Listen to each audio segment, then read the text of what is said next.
How's it going, everybody? That's it. I am Philip Ong, back here with Dane I'm Dane DuPont. DuPont. Yep, we're gonna try it again. Yeah, For the late night birds that are still up.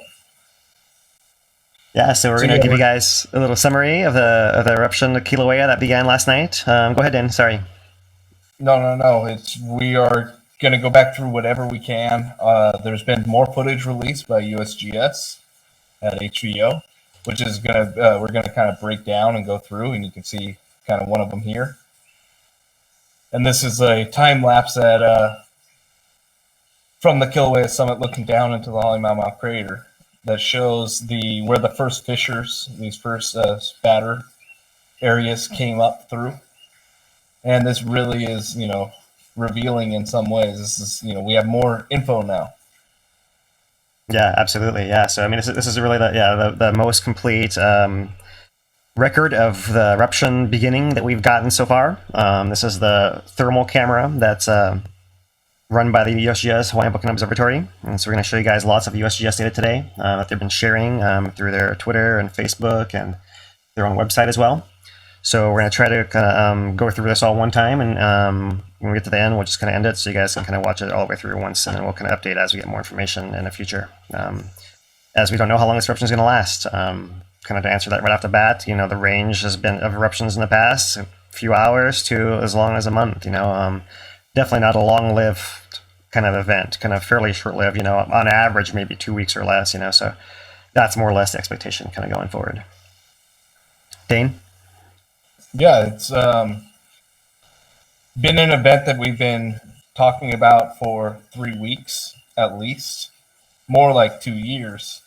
But in the last 3 weeks, we've been doing weekly streams about this event potential, right? This is kind of what we were talking about when we did a live stream 2-3 weeks ago.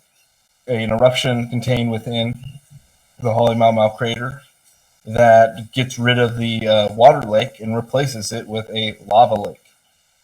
And that's really the key story tonight, because we've been watching this train of events take place, or more like the growth of the lake, right? We first watched it emerge, and it was then a puddle.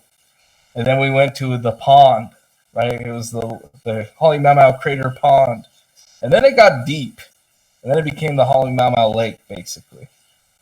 And within 30 minutes, we watched that lake evaporate entirely and be replaced again with a lava lake like existed prior to the 2018 eruption. Very similar, not the exact same, but very similar. Yeah, that's right. So yeah, and as Dane was saying, we've been talking about this for a few weeks because we've seen elevated earthquakes. We've seen the intrusion that was reported on USGS in the past couple of weeks. It happened December 2nd, right? So we reported on that at the time as well. The big movement in the tilt, and we'll show you guys a tilt of last week's event, and finally we're having the tilt record show up for this event as well. But we're going to start off here kind of, focusing on what's our recap today on what's happening with just in the last, 24 hours, so to speak, right? So this USGS video is a time lapse, starts at essentially 9:20 something p.m. last night, Hawaiian time. And you can kind of see every 2 minutes there's a frame. You kind of can see the sequence of the lava coming out in the southern part right in here. I'm sorry, the northern part, yeah, the bottom part of your image. We're looking for essentially from northwest, southeast. So this is actually the bottom part of your image is the north. And lava is breaking out from there. It fills, produces all the steam as it's billowing away the lava lake. There's a second, more powerful vent opens up over here in the east, on the left of our screen. And that's the one that's the most persistently active one right now. So what I'd like to do is, you guys can have seen this on loop for a little while. I'm going to switch over here to show you guys. This is a frame by frame. I'm not going to show you every single frame, but this is a view of just the water pond, right? You guys can see the water pond down here. This big orange blob is because this is an infrared picture taken at night, and so there's a temperature showing, from this distance, it's showing 60 degrees. And so what we learned tonight is that this camera really doesn't sense a temperature very well from this far away, seeing as it's kind of limited by the lava. See the scale doesn't change later on. But clearly the shape, you can see this is just the lava, just the water right in there. And we have some hot spots here in the wall, right? These kind of pinkish and orange spots is where the steam and sulfur has been coming out through cracks. So these are weak cracks that the magma gas has been able to find its way out of. And it's no surprise then, there's some more down here actually as well. No surprise that when the lava itself came out, it came out through those same pathways that the gas before it could actually come out as well. So eventually we're going to have, so the first vents are going to open up down through here, like where these kind of hot spots are, right? There's going to be another vent opens up on this spot over here, and eventually a big one opens up over here, but that's kind of a later one. The eruption kind of begins down over here in this lower part. So this frame right here is from 9:28 Hawaiian time, and here we are 9:30, 33 seconds Hawaiian time. By this first frame, we can see already here is the lava coming out first. There's actually a down drop block. It's one of the old pieces of the Halemaumau crater floor. It's one of the last things that was left that's kind of still down there, and on top of it was an old 1975 flow from the last time lava made a lava lake in Halemaumau and filled the whole surface of it before the whole sequences of 2018, right? In 2008 to 2018 lava lake. So this thing is a first burst out of lava. It starts pouring over this cliff and going down into the pond, right? So we're going to see, I'll advance the frames here. Next frame, a whole bunch of steam suddenly shows up as all that water is becoming steam, right? Going up. There's our steam plume. Right, and advance it. Now we have a second vent open up over here on the bench, right? So you can see this is now 9:34. Right, we've seen after the fact that there's a fissure going through here, and another short segment over here. Eventually there's going to be another one that comes here, another one up here, right? 9:34. Stepping through, 9:36. You can see all the steam. Now lots and lots of steam, right? 9:50, 9:52, 9:54. You can barely see the glow anymore because there's so much steam covering the actual lava, right? Look at this image here at 22:06, 10:06 p.m. Hawaiian time, right? But by this point in time, this has been about 45 minutes now, they're saying that most of the water in that lake has gone by 30 minutes afterwards. And so I still see a bunch of steam here at, 45 minutes afterwards, so obviously once the water in the very middle of the pond is gone, all the water from the sides might be affected as well.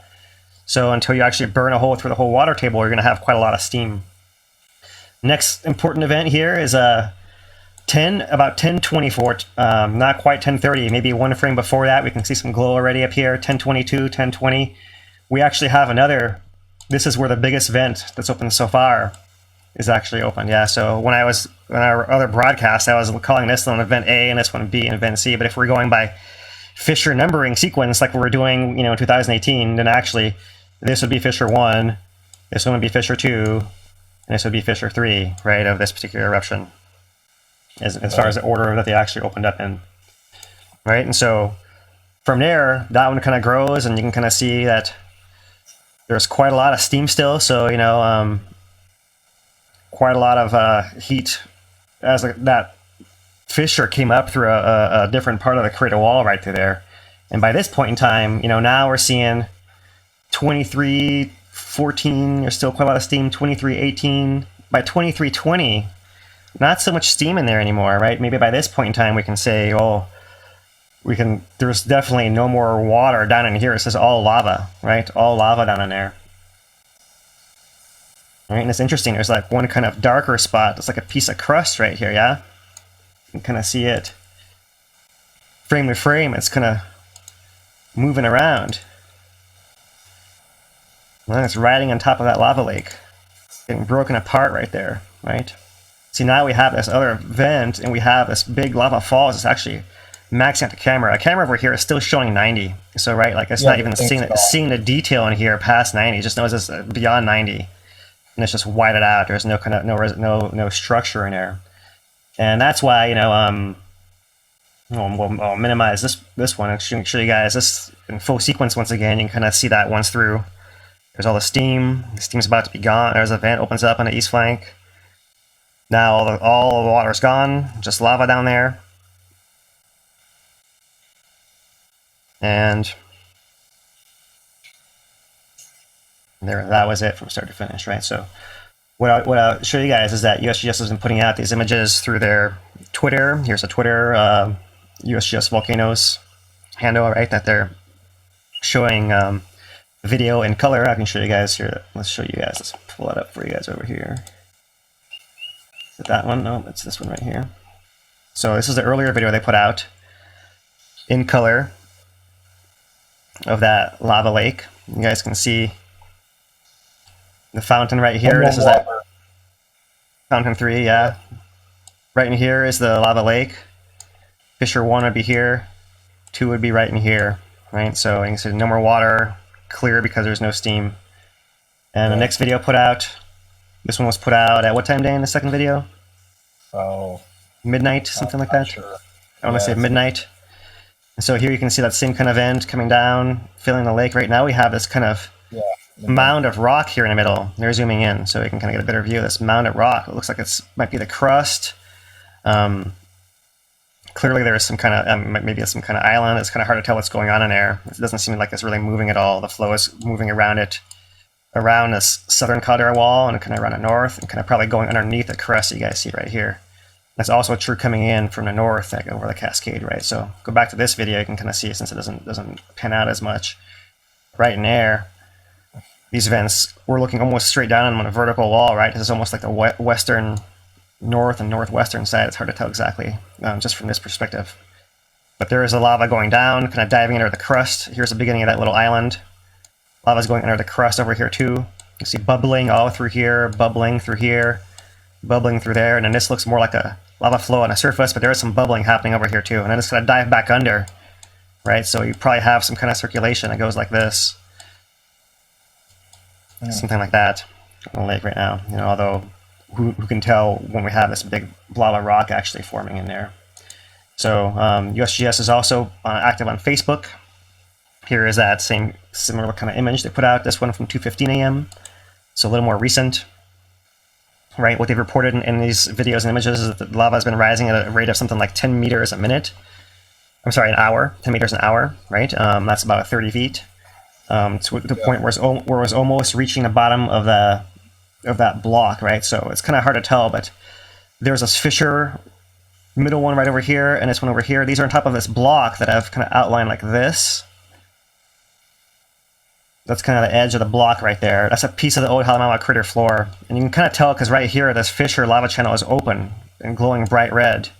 And then right here, it goes over this line and it becomes crusted over. It's going over a falls and there's like a little pot, and that's kind of where it's puddling and flowing from there. Right, if you guys can kind of see that. So that's a picture from earlier today. This is a USGS main website. So you can see that they've updated Kīlauea, now shows a red warning sign. They've put out some pictures and I'll show you guys some videos already. I wanted to mention that there was a 4.4 earthquake on the south flank. Danny, when you tell us about the earthquake a little more? Anything you can say? Yeah, it was in a location and at a depth that was just very reminiscent of the south flank earthquakes that we've seen over the past years and decades. That right. Not uncommon, especially when you see the onset of an eruption. And it was a small earthquake relatively to what we've seen before. Right. But yeah, it was right alongside the onset of all the activity. Like it was right before we initially went live the first time. We all felt the shake. Anybody that was near the volcano. And since, and then immediately, if you weren't paying attention, you were paying attention then. Because anybody that went through the 2018 eruption knows just, to check the feeds when you feel the ground move in a decent amount. Just to make sure, something's not happening. Right. So there's that 4.4 where it was centered right there. It was 6 kilometers, about 4 miles down, right? This is kind of on the south flank. The rift zone is actually up here. This right here is Makapui crater. Right in here is Napau crater. Pu'o'o itself is right here. Right, so kind of not that far from Pu'o'o, but under the south flank. And no activity up here, right? All activity has kind of been on this upper reach of the Upper East Rift Zone and kind of under the summit where the most recent earthquake just came in at 1.7 about half an hour ago. So yeah, US just issued an alert. The earthquake was at 10:36 p.m. by the way. So there was an alert. Basically, it's kind of a south flank adjustment to the current eruption is one way to think of it. Kind of Right. simply. They've put out this activity notice as well. Obviously, the volcano has is in eruption, and they've raised this alert level to red. They have some details in here, red, and aviation concerns as well with the ash, right? So if you have any kind of air concerns, you can, well, that's something that we can check with your local flights or whatever, right? Right. One thing to remember about the air codes is they're not, like FAA standards, right? They're more of suggestions until there's a temporary flight restriction over the area. Then the area is still okay for flights that are like choppers and such. Right. Yes, we did see the jump from green, going over yellow, going over orange, straight to red with Kīlauea on that alert level, which is quite something in and of itself. Right. So here's what actually happened in our test. I'll just kind of read the highlights. Beginning September 2020, increased rates of uplift were observed by GPS stations in the Upper East Rift Zone. In the past month, increased uplift also at GPS stations in Kīlauea Summit region, right? So Upper East Rift and a Summit, as we've been saying, Upper East Rift more so a few weeks ago, and now shifting more to the Summit as well. Uplift has been happening since March of 2019, and rates have been steadily increased in the recent months and are currently higher than they've been since the 2018 eruption. In late November 2020, increased earthquake rates began when seismic stations recorded an average of at least 480 shallow, small magnitude earthquakes, 97% of which were less than equal to magnitude 2, per week, occurring at depths of less than 4 kilometers, 2.5 miles beneath Kīlauea Summit and Upper East Rift Zone. So that's more than less than 180 per week following 2018 eruption. December 2nd, there's a whole story of the GPS excursion and the tilt. We'll talk about that as well. There was an injection of magma. Injection resulted in an 8 centimeter, 3-inch uplift of the caldera floor and represented an order of 0.4 to 0.7 million cubic meters or yards of magma accumulated approximately a mile, 1.5 kilometers below the surface. It did not reach the surface and erupt. It basically opened the pathway, which is now being, presumably part of the eruption sequence today, although it's not exactly in the same spot. We'll show you guys the map here shortly. So December 17th, seismometers took a notable increase in occurrence, the duration of long period seismic signals beneath the summit. So we're talking about 4 days ago. Long period earthquakes were detected beneath the summit, right? Was seen on average once every few weeks before the eruption, was over a dozen in the past several days. So they're obviously been watching. Once the earthquake swarm began on last evening, a bunch of magnitude 2s were the most notable big events, nothing kind of much bigger than that. We also saw ground deformation by tilt meters and an orange glow, and visually at 9:36, right? So enough reading of that stuff. Let's show you guys the pictures I've issued, right? We kind of showed you guys one similar to this as well. This is an earlier phase. This one's like a 9. Let's see what it says here. 9:30. It says it began. It doesn't see exactly the time of the photo because it's clear we already had this third vent over here on the wall. It's saying that this one, the tallest fountain, this northern fissure, was producing 50 meters, 165 feet high, right? So not gigantic fountains, but they're definitely fountaining out through a crack and pouring down the slope and feeding that new lava lake, which has replaced the water lake. So they also have here, they've put out a map of the summit. Now we're looking north, so that camera is probably somewhere in a range over here, looking in this direction, taking those videos in infrared. So we saw below, we saw the first kind of vents open up over here, right? And I'm not quite sure the timing of this one. It might have been over here that I opened up as well. And the last one, the third one opened up was this one, number 3, the biggest northern one. And right in here, they've shown kind of more or less in a red oval, the area that's all replaced with lava where there used to be the water. More than that. In this photo, you can also see more clearly a picture of the shape of this downdrop block right in here. And they're saying that that's how high this lake is actually reached. And so it's going to probably pond up against that like that. Make this kind of bean shape. And eventually it'll spill back over and on top of these fissures that first started feeding it, right? Of course, now the big vent's over here. So it's going to have to fill for a while before it can reach that height. But that is certainly a possibility if this eruption goes on long enough. So You can see the scale here. We're talking about 300 meters or yards, the length of that line. So that's about how far it is from one to the other, right? So all this is happening within a range of about, maybe 600 yards or so. All right. And one picture from early on, steam and gas plume from the eruption of Halemaumau produced by the summit. So you can certainly see in the early parts when all that water was boiling away, it's producing a massive cloud of steam. And of course, you'd expect some volcanic gas as well, although we haven't seen any measured volcanic gas.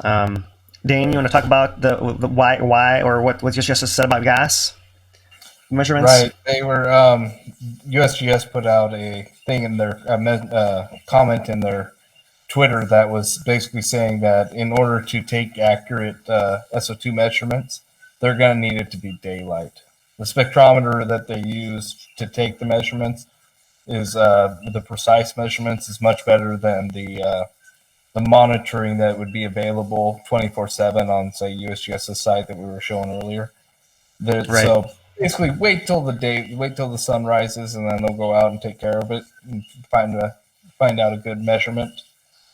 And they're going to be practiced at this one because it's like back to the good old days of Halemaumau and the lava lake up there from prior to the 2018 eruption, where they knew exactly where to go to take the gas measurements, type of thing, because they're looking at the same thing that they've looked at previously. When you're in Leilani Estates trying to take gas measurements, it's like, all right, I think here works, but nobody's done this one before. Right. Yeah, it's a good point. Yeah, I mean, it's, the good thing about Halemaumau is having that long record, of consistent measurements from the same kind of location is something that's kind of something you strive for in your consistency in measurement, right? So, for sure, that kind of makes it possible. They also could try to point some of those things at the actual lava fountains themselves. But of course, if you have a lot of steam, that can obscure the signal, and of course, the distance can be you really want to be closer ideally for that. And of course, what they've learned in 2018, we haven't gotten into much of the science of this yet, but it depends where exactly in that plume you aim your spectrometer to try to measure as well. So when you're within that upper reach of the fountain, you can actually still have chemical reactions happening as the gas is escaping in those first tens of meters above the fountain. So in some ways, it might be better to have a scan against the sun, looking at the atmosphere where everything is going to have a chance to come up in equilibrium, as we're used to with our normal long-term background signals at Halemaumau. Mm-hmm. So that's the story on the gas. Yeah, so what we have here is the live panorama of Halemaumau, and you can see is that the website is actually under duress, and it is only managed to load that the last image was at 4 o'clock, but not much more than a little bit of glow in the sky there. So we'll drop this for now and kind of, move on. Show you guys that there are other ways of getting images. Social media is a big thing nowadays. There's an image from our friend Andrew Hara, who was a big part of our 2018 eruption coverage. And you can kind of see a view that he took up at Halemaumau this evening, not that long ago. Yeah, Dane? Yeah, and he, let me pull it up. He just sent me a report from there, actually. Said, the summit is foggy and clouds heading from the south. Intermediate clarity. There's a ton of rain. Lots of water, humidity, all that kind of stuff. Right. So it's the reason why there's not a lot of live feeds coming out there right now is it's not pretty. And you can't see much other than there's glowing mist in the air. Right. Water.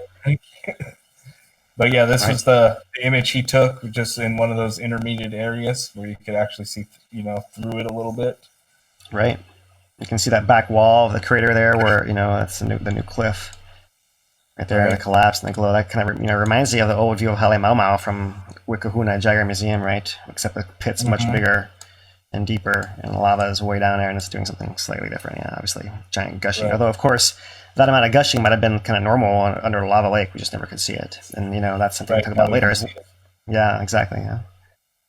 So we talked about the earthquakes a little bit, kind of can zoom in here a little bit on the summit region of earthquakes. And now we know that our vents are kind of basically an area of here, here, and here, right? Kind of right in there, right in the bottom of that pit. And a lot of earthquakes are happening kind of outside of that area in adjustment, kind of all around the whole summit region, right? And kind of scroll back. I'll click on here and sort and read this, and I'll put largest magnitude first. And so our largest one was at 2.7, was that one.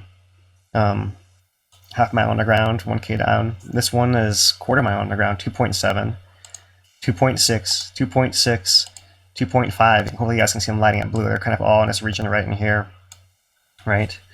And beyond that, 2.4, 2.4. These are all happening between 220 or so, and I think I see there's a 1030, 2.2, right? That could have been, that's about the same time as we were talking about an hour into it when we saw that third vent open up somewhere around over here. So things are certainly still adjusting. Well, so we just had an update and no new earthquake popped up right over here. Well, that's that same 1.7. Yep. Yeah, so kind of just point out to you guys the regular SO2. Where that injection of magma was on that map before you go away. Okay, on December 2nd. Yeah, on this map, the injection of magma happens right somewhere in an area right in here. And we'll show this to you guys again when we actually bring up the plot that USGS made. I can find it and put it up now, I guess. Let me just here it is. This was volcano watch from this past week by the USGS. Small but notable magma intrusion. This was essentially, now we know, it was a prequel to eruption that happened beginning last night, right? And so without going into all the details of the background given there, because we essentially covered that and we have new information now that the lava is coming out of the ground, we can show that here, this little green area right in here is where they said was the minimum area required for that intrusion to produce the signals they saw in a GPS, especially here, here, here, here, here, and the inside that they saw all together and matching the earthquakes, right? That was kind of what they thought, where magma was intruding. And so we think this kind of corresponds to these ring faults, right? That kind of, that were part of the caldera collapse in 2018. Now what we've seen is that we have a shift. It's not just the south part of it, it's actually, kind of the middle as well. It's come up right through the bottom in the middle of all that rubble. And it may be that it came up through depth from here and found that rubble and then just worked its way through the rubble to get there. We have no, at this point, don't know that information. Right? Anything to add here, Dane? No, that basically shows, where the injection was and where these, where the now eruption is through these kind of fumaroles that we were seeing a bunch of gas come through in at least one of them. Right. And now we kind of see the lava came up through there too. Right. And so, yeah, I was going to show you guys SO2. The SO2, the baseline of wherever the station is, HRSDA Sandhill, doesn't seem to be catching, this gas signal. Either it's blowing in this direction, but rising above it, or it's not blowing this direction enough, right? So we're not really learning anything from SO2 there. And we also, as we discussed in our last live, it seems like the water has actually been scrubbing and buffering the SO2 measurements quite a bit, for a long time now. So there was really no SO2 signal that came out of this. Even now, as it erupts, we don't see an SO2 signal until the morning, and those more accurate measurements come in, right? That can be targeted and integrated over the whole summit area. Over the last week, here's earthquakes, right? Summit, Upper East Rift. That's kind of what we're talking about, kind of building up to it. But as far as the last month number of earthquakes, it was December 2nd that was a peak. We really haven't had that much of an increase of earthquakes, even though we have had, and of course there is a threshold on here, and it's only updates every so often. So we'll see. Maybe we might have to see a jump here coming up a little later. For the year, to put things in perspective, right, and kind of for the year, here we are, kind of part of this flurry that's happening in December of extra earthquake activity, but kind of that shows up as a small little blip here on a 5-year plot when we consider the amount of earthquakes we had in 2018. So we're nowhere near close to that, to put things in perspective, right? And here we have a plot of the water depth that got as deep as 50 meters. That's about 200 feet or so, maybe just short of that. Is how much the water got, and what was it? Essentially, it was a year till July, August, September, October, November, December. So that's 17 months of filling. Feeling longer than that, 17 months of actually peeking through and ponding. You got to 50 meters, and the lava came out, and then within an hour, the lava filled in above that. They say it filled up by 10 meters, and within some short amount of time. I'm not sure how quickly that actually happened. The world's fastest modern lake came, born, lasted a year and a half. got 50 meters deep, and it's gone, and it ain't coming back anytime soon. So here is our USGS deformation page. I'm going to give it an update here. This will probably load faster than the other things. Hopefully. You hope. There we go. So, yeah, here it came. And so here is our 2-day plot where we can probably see the easiest. Let me see how much I can zoom into it here. All right, so you can see that here's our 1800 mark, 6 p.m., midnight. Right in here would be 10 p.m. Right around here is 9 p.m. That's the beginning of the eruption when it actually drops down. Kind of see there's a first phase, a slight stabilization, and a second phase, right, that happens. So that might be what we saw, that kind of 1 hour gap, the second event opening up might have happened somewhere right in there. Although we do see earthquake signal right in here as well, so it's kind of hard to tell right in there just from this particular plot. The scale, as Dane points out, is super important. So let's scroll over here. 2 microradians between dotted lines. Right, so we can count that this thing went down from 0, 2, 4, 6, 8, 10, 12, 14, 15 microradians that's dropped and counting over the last, how long has this thing been erupting now, Dane? 7 hours. 7 hours, yeah. 7 hours, and now we are. So yeah, that's the 2-day plot. You can kind of see that on our 1 week plot, you don't really see a whole lot of anything else right in here. But I will scroll. Oh, no, we don't have the past month on here. Past month, where are you? I'll show you past month here in a second. GPS, you can't really see much, beyond the fact that we were inflating before. The second gave us a big jump and a spread, a distance across the caldera as it spread apart. And even though that was a couple weeks ago, it still kept spreading apart at a slower rate, but still at a high rate, so showing that there was some pressure coming into the volcano right there. So if we look at the rift zone, Pu'u'o, nothing, no change of Pu'u'o anywhere. This is activity localized just to the summit, nothing happening anywhere east of there, no lower east rift. Go ahead, Dane. The thing to remember about these GPS points is each point represents a single day, so there wouldn't be any points that would be added to represent what just took place.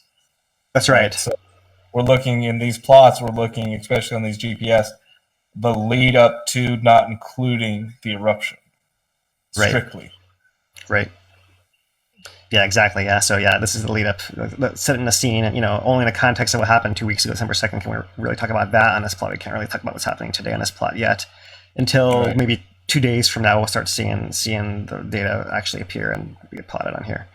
Right. So here's our 1 month tilt plot, and so December 2nd we had this big jump. In that case, it was about from -10, or let's maybe put it right here, -7, and we'll put it at +7, 14, 15 microradians jump. So it's about the same as we jumped up before. We're kind of dropping back down again. Yeah. Interestingly, yeah. So we'll see how far it goes, but once the cork is popped, it's kind of that, right? That's what the blue line is. Yeah, the green line is a rift zone, and so the rift zone not showing any change apart from the daily up and down. It's just kind of normal background for us on the green right in there. Nothing to worry about there. So we'll keep moving along. I was just going. We're trying to recap the history for you guys here, but it's kind of, there's a lot to talk about, and give you guys some historical context right here. This is a image pulled from a National Park Service historical bulletin. And I know you probably can't read what's happening here. This is a cross-section through the caldera that's drawn in 1934. And that was 10 years after the 1924 explosion and collapse of Hale crater. So in this image right here, this is the collapse pit right here of Hale. They're showing some kind of rubble down through here, kind of lower down. And they're basically saying that somewhere through there was some intrusion, and each of these layers right through here is a layer of lava deposited by one of 7 eruptions over the next 10 years that filled in this crater. They're showing an order of about somewhere in a range of 500 meters, something like that. So a good amount, right? 1924, 1927, 1928, 1929 twice, 1930, 1931 to 32, 1934, right? These eruptions at Kīlauea summit, these lasted 11 days, 13 days, 2 days, 4 days, 19 days, 14 days, and 33 days was the last one, before another 18-year pause in eruption of Hale. So It's only one analog to what happened in the past, but we don't have a whole lot of information going back beyond 1924. We have more paintings and oral records and that kind of thing, but we don't really have much more of a data set to go on of how the crater refilled after the 1844 collapse, right, or those kind of things. So this is maybe the best we actually have is this, right? So kind of moving forward here, this is 1927 Hawaii National Park Rules and Regulations, Department of Interior Secretary, right? That's online, right? And here in the image, photo by Tai Sing Liu, who was one of the famous photographers, photographed this famous image of the 1924 ash cloud rising in front of this wedding party at the Volcano House. Famous picture, 1924, Tai Sing Liu, photographer here, right? Part of the USGS collection. So here's 1927. He's got an image in the park, and this is the remains of the 27 eruption, essentially, 24 and 27 eruptions. And I know it's kind of grainy and black and white, hard to see, so I'll kind of point out up here, upper rim of the crater is way up here, right? This is a crater wall we're looking at, and right in here is a crack with a vent. There's a structure right through here that's like a pile of lava. It's basically like a little triangle flowing down from that vent. Still steaming all through here, right? And then some lower surface right through here, presumably some lava pond that kind of filled in below it. So you can kind of imagine that in the earlier phases of this filling in, if the vent opens up on a wall farther up, it'll probably freeze and make some kind of lava, like depending on how long eruption goes on, whether it reaches that height of that vent or not, it'll make some kind of delta like this and a pond at the bottom, which will eventually cool into a patterned heart of lava, right? And then we'll jump ahead to the next periodical I found. This one's 1932 activity. So stepping forward in time, right? Now we have a vent maybe at a similar location. It's kind of on a wall of the crater again. But now the lava that's filling the pit is rising much higher into it, and it's getting to the same level as a vent.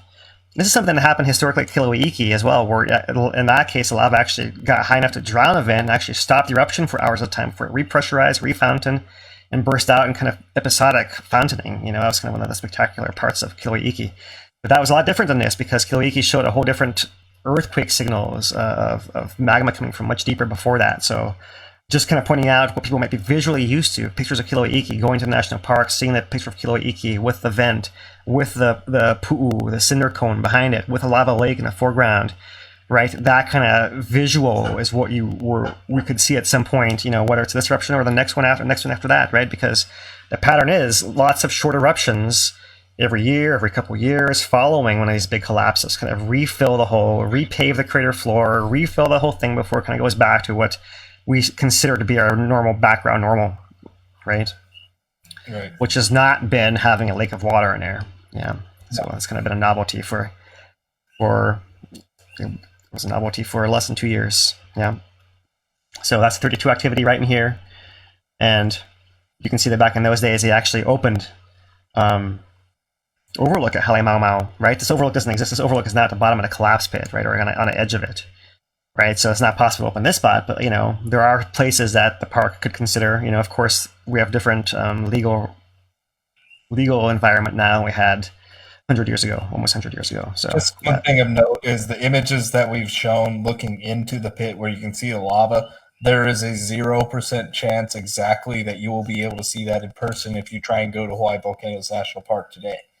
That is not an image that you are going to be able to see firsthand. This is a closed off area, the only point to be able to see down into that pit, and yet not open to the public. That one. I haven't been there. Phil hasn't been there. We've been to Jagger, but we ain't been to this spot.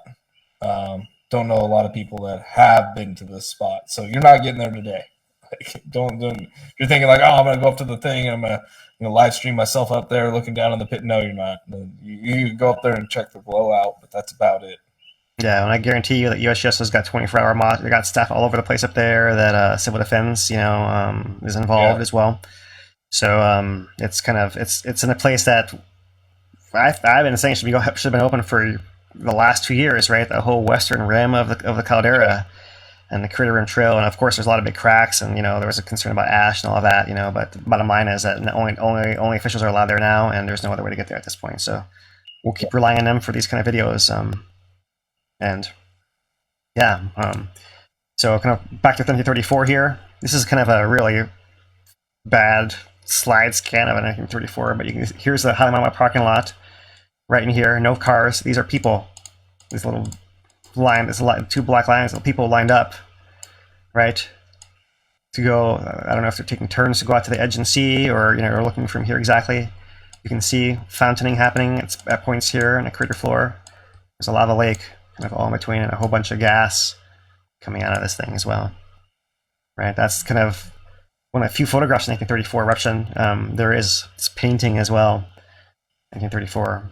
I should find an attribution for it. I don't have it in front of me here, but famous painting 1934. If anyone goes and visits Volcano House, there's lots of these old paintings from the historical times, and kind of there are tables online. There's lots of eruptions. I won't go through this table with you guys. This is all the details of how the eruptions after the fact, after 24 eruption actually went down, right, to 17 days, but there actually were in 1924, in 1924, another eruption only a few months after the pit collapsed. We didn't have that this year, but every single one after that made a lava lake in the pit, right? All those small eruptions made lava lakes that kind of ponded in there. So one just kind of historic curiosity, we're talking historically, this is not Halemaumau, this is a southwest rift zone, Mauna Iki. This is December 21st, 1919. So we're talking about to the day, today, 101 years ago, curiosity. This is an image from Scott Rowland's After Dark in a Park talk that he gave at Hawaii Volcanoes National Park on its anniversary a couple years ago, in fact. Just want to mention that, there are some kind of ties in, of course, when a volcano is erupting as long as this one has, then you do kind of end up having overlaps. But December 21st is a date that, we would have been talking about Mauna Iki already anyways, but now instead we're talking about Halemaumau, right? Which kind of began, a whole new chapter in a story of Kīlauea here in 2020.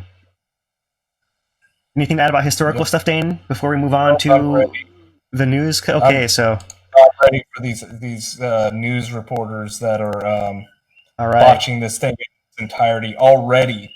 Less than 12 hours out the gate, and they've already thrown in, given up basically on reporting this thing accurately. We're going to go through several sources. So if you're like, oh, I don't like CNN, or I do like CNN, guess what? Whatever source you might like probably is doing it too.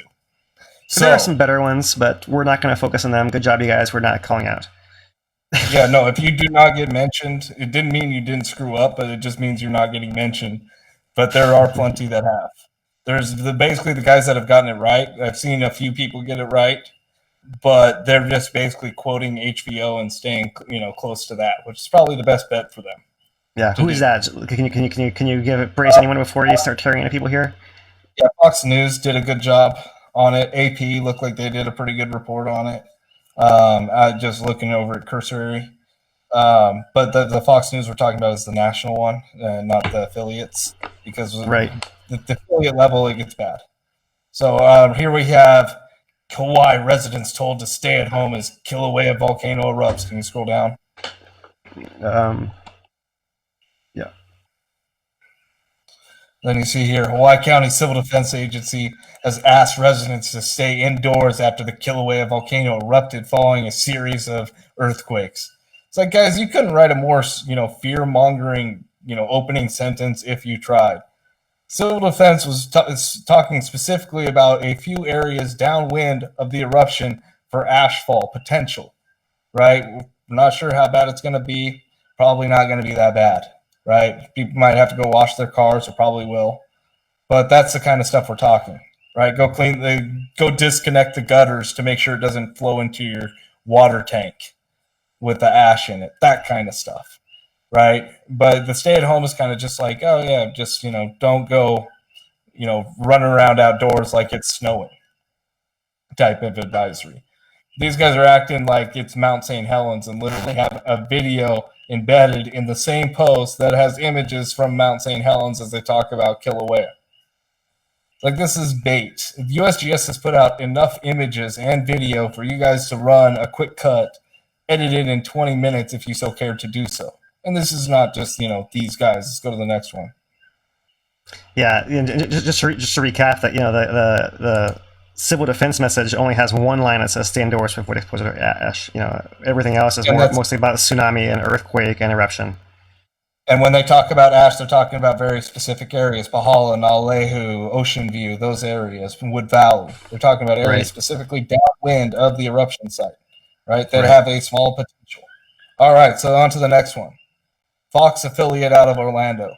A magnitude 4.4 earthquake hits about an hour after the volcano began erupting. Okay, true. Headline works. That didn't, unlike CNN, that headline works. Here's the problem. You ran an image from 2018 eruption in a residential area. Now, you can't tell it's a residential area, but you're running one where I know it is, basically where this is, mainly because those are Norfolk pines that you can see there. And there is not very many places outside of residential areas that have packs of those. They did occur, they're common in Leilani estates, or they were, right?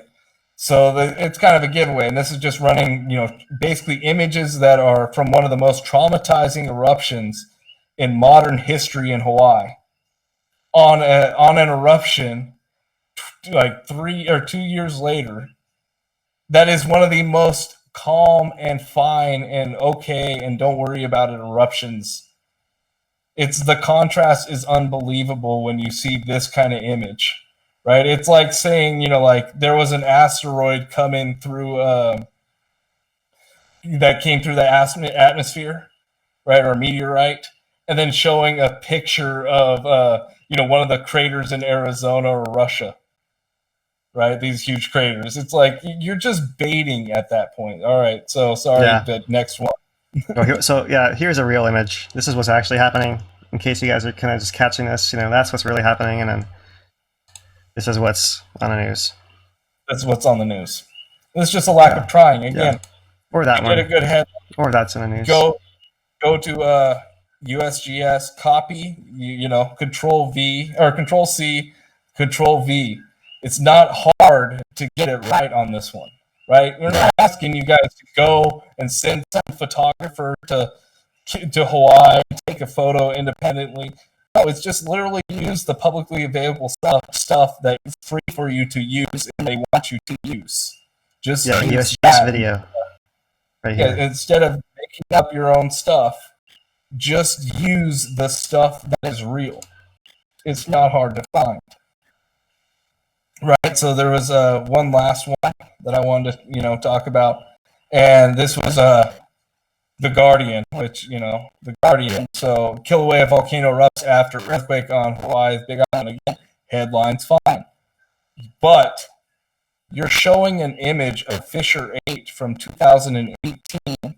Again, same thing as last time, one of the most traumatizing eruptions. At its height, you're showing this. And you're doing it in 2020 for a different eruption entirely. And you even have it's like, oh yeah, destroying 700 homes. It's like, guys, the bait is real. And this isn't even the most egregious thing I've come across. It's pretty bad as of yet. But I've already seen a photo posted of my family's home being taken by lava and talking about the 2020 eruption. And it's like, guys, you just need to stop. Like the clickbait on the eruptions, they scare people on the mainland. I'm going to have so many people calling me tomorrow, friends and family from the mainland, because of images like this. And I've been sharing drone footage since the eruption of this exact site for the past 2 years. So they're going to see that and know what they're looking at because it's pretty obvious that it's the one that I've been showing and talking about. To just throw it back out there and be like, Kīlauea erupts again. I live like a few hundred yards from that thing. If it was going off right now, I'd know, right? But that's what they're running with, and that's what the media is running with, and they don't care. That's the problem with it, is it's more of a clickbait model of, business model to how to generate revenue, and it becomes an issue at large when this is what we see. There's plenty of guys out there, as we've shown, like Andrew Hara, Kaika Marzo, Ken Boyer, on site, on scene, doing real reporting, us doing live streaming, right? There's images, you can message them and they'll give you a photo. But no. There's plenty of people that have real photos out there already that are just in public. Janice Way posted a photo posted by the National Park Service. It means it's public domain. It's one of the best photos of the thing, right? It's an incredible photo of this eruption, not a previous eruption that we're not talking about, right? Context is important. Sorry to go on a rant, but it's needed when you're familiar with these eruptions. Yeah. So this. Right. Well, the point is, just like before, you have to watch where you get information from. You really can't trust people who are not nearby, right? And so the closest people to the eruption right now are USGS. That's who we're getting all our information from. We're not there directly. Whenever they can't provide, we'll augment that with whoever else is on the ground, social media wise, right? Especially the tried and true trusted photographers and reporters that have been around doing this kind of thing for a while, right? And then we'll see what comes in the morning when we have more light, and expect to start hearing the buzz of aircraft, which we haven't for years. It's been nice and peaceful up here in Fern Forest, but that's probably the end of that. So back. I'm just going to check again. Is there a flight advisory or a flight restriction yet? Negative. No flight restriction yet. So it's still potentially we're going to get overflights in the morning by I don't know however many people, and we'll be going live and talking about those a little bit later. But it's 4:40 a.m. We've been up all night. We're probably going to catch a few hours of sleep and then try and get back on and get another stream going. Right on. Yeah. Is any questions, Dan, we can take real quick? I don't see anything. I haven't watched recently. No, sorry. But we're gonna wrap it up here before we hit that hour mark, and we will report whenever we have more information, more updates for you guys. But as of right now, this is kind of that's a good summary of everything we have at this point in time. Of course, there'll be more stuff being released, especially after daybreak. So you can keep an eye on Hawaii Tracker and all the usual suspects to get your information there. That's kind of synthesizing and compiling what the USGS is putting out, what all the other photographers and citizen scientists are putting out as well, right? Underground reports, and we know it's important to you guys to know that there is no threat of this going near anyone's house, right? So this is all confined just to the national park, to the volcano area. There is no big explosions, anything like that. The potential for ash came out kind of precautionary, but we haven't really seen any sign of ash. More so like tephra, right? You might maybe have some Pele's hairs caught in there, flying downwind. But there's that's the kind of thing we're talking about, not like giant ash clouds coming down and causing havoc. Right? That doesn't seem to be what's happening, at least so far, right? It's possible that things could change, but there's no reason for them to change at this point when it has an open nozzle to get out of there. And right, so I think that sums it up, and we'll be back online in a few hours. Try to go over what's new and what we can get in the morning from the new footage. Yeah, right on. Yeah, thank you guys.